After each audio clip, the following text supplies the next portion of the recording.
Hey everyone! Welcome back to the channel. I hope you're having an absolutely fantastic day so far. Today's video is going to be a big one, especially if you receive Social Security, plan to rely on it in retirement, or just care about where the future of these vital benefits is heading. We're going to break down a major possible change to Social Security that could be coming as early as 2025, and trust me, this change could either benefit millions of Americans, or hurt them. It all depends on how the reform is shaped, and who ends up passing the final version of the legislation.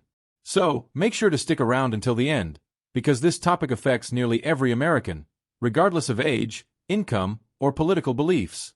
Social Security is one of the most important programs in our country, and the decisions made in the next few years will determine whether it survives, thrives, or struggles. Now let's get into it.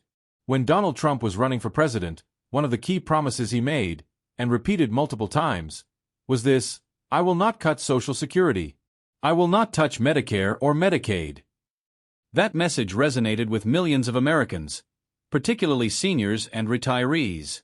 And to his credit, since entering office, Trump has doubled down and even tripled down on that promise, insisting that under his leadership, there would be no cuts to Social Security. But here's the twist. Maybe he should make changes. And more importantly, maybe he will. Today, we're going to explore why that promise might be broken, what reforms are being considered, and what they could mean for you and your family. Because no matter who wins the White House, the clock is ticking on Social Security's long-term survival. Let's start with where things stand right now. According to a recent article from MSNBC, Congress is actively working through the budget reconciliation process, and that includes discussions around entitlement spending, which means Social Security, Medicare, and Medicaid are all on the table.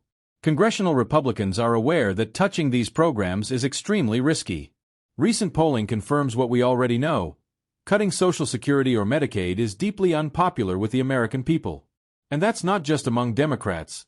Many Republicans are firmly against any benefit cuts as well. These programs are wildly popular, and any politician who attempts to reduce them risks a serious backlash. But here's the thing. Social Security is running out of money. If lawmakers don't act soon, the Social Security Trust Fund will become insolvent. The projected timeline? Somewhere between 2032 and 2035. At that point, if nothing is done, no increased taxes, no benefit reforms, no changes whatsoever, then automatic benefit cuts will go into effect.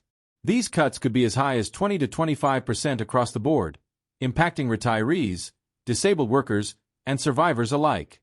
The longer lawmakers wait, the more painful those cuts will have to be. That's why this conversation is happening now, in 2025, and not in a panic in 2031. Donald Trump could technically continue to ignore the issue. If re-elected, his second term would end in 2028, meaning he could leave office before the insolvency hits. And the next president? Well, they could serve through 2032, right as the trust fund runs dry. It's entirely possible that both could just pass the buck, so to speak, and let the next administration handle it. But most experts agree, waiting until the last minute would be a disaster. We've been here before.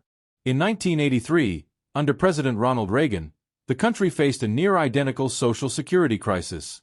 At that time, Alan Greenspan led a bipartisan effort to reform the system, working closely with Democratic Speaker Tip O'Neill. In 2005, President George W. Bush tried to make additional reforms, including creating voluntary personal retirement accounts, but his plan was met with fierce opposition, especially over fears of privatizing Social Security. And again in 2010, during the Obama administration, the Simpson-Bowles Commission proposed raising the wage cap on taxable income and progressively adjusting COLA, cost of living adjustments. But once again, Congress rejected the plan. Fast forward to today, 2025, and the latest bipartisan effort could finally bring real change. A new proposal, led by Senator Angus King, independent from Maine, aligned with Democrats, and Senator Bill Cassidy, Republican from Louisiana, is once again seeking middle ground. Here's what their current plan looks like. Gradually raise the retirement age to 70. Right now, the full retirement age is 67. Under their proposal, this would slowly rise to age 70, over a period of several years. This reflects longer life expectancy and helps reduce long-term payouts. Change the benefit formula. Instead of calculating benefits based on average earnings over 35 years, the The new plan would calculate based on the number of years worked and paid into the system. This could benefit long-time low earners but may penalize short-career high earners. Create a sovereign wealth fund. This is one of the most innovative parts.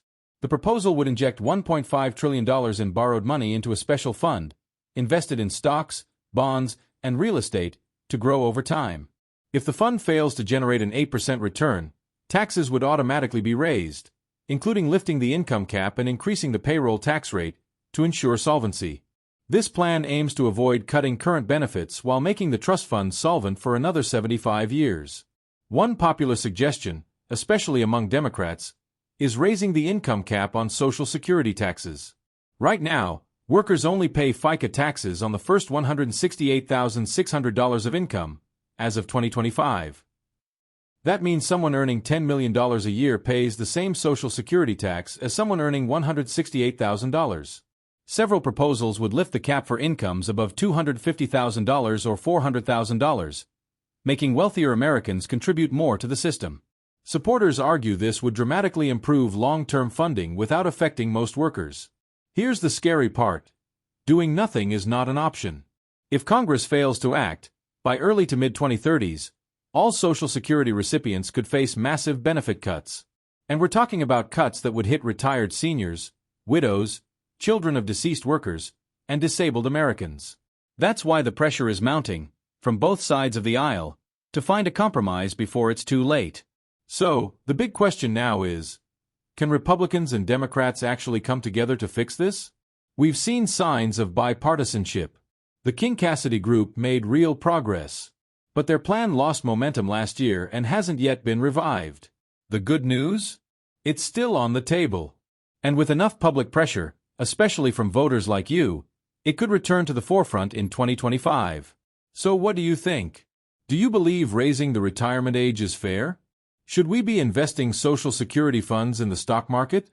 Do you support lifting the income cap on Social Security taxes? Drop your thoughts in the comments below. I read every single one, and I'd love to hear your take on this. Thanks so much for watching, and I'll catch you in the next video. Take care, everyone.